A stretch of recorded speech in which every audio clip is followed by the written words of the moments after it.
essa notícia com muita indignação.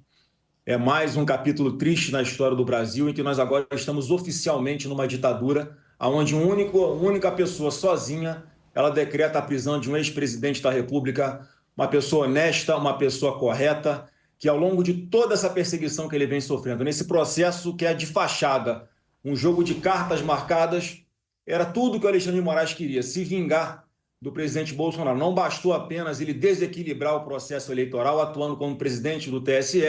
e pesando mais a favor do nosso concorrente do que dele. Afinal, missão dada é missão cumprida. E ele está aqui concretizando mais um desejo seu, né, mais uma satisfação pessoal sua de colocar em prisão domiciliar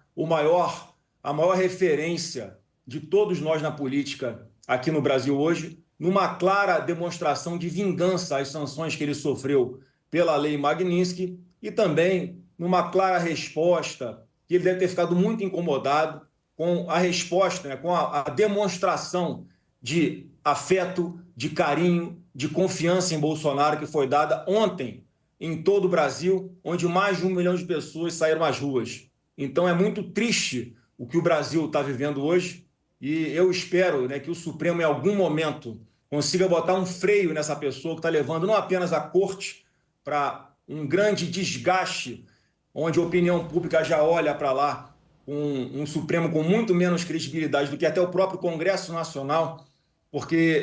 uma pessoa que não tem limites, como Alexandre de Moraes, como o Zanin mesmo falou quando era advogado do Lula, não há outro, ou quando não há mais remédio suficiente aqui no Brasil, eficaz aqui no Brasil, para cessar as violações de direitos humanos, nós temos que buscar ajuda internacional, que é o que o Eduardo Bolsonaro foi fazer lá fora. E antes de passar a próxima pergunta, vou responder a todas, né, com maior satisfação. Veja que absurdo como é que uma pessoa como Alexandre de Moraes não se declara suspeita para julgar um processo como esse, já que ele instaura de ofício um novo procedimento, sem ouvir Ministério Público, sem provocação de ninguém, né? Eu lembrava que na Faculdade de Direito o judiciário era um poder inerte, só agia quando fosse provocado, mas ele, com todos os superpoderes que ele foi adquirindo ao longo do tempo, e não houve uma autocontenção por parte do próprio Supremo aos seus arroubos autoritários, ele simplesmente não poderia ser o juiz de uma causa em que ele acusa o deputado exilado Eduardo Bolsonaro de buscar sanções contra ele próprio, Alexandre de Moraes, e ele está sentado, presidindo, conduzindo um processo como esse, uma clara, objetiva, óbvia, transparente, inquestionável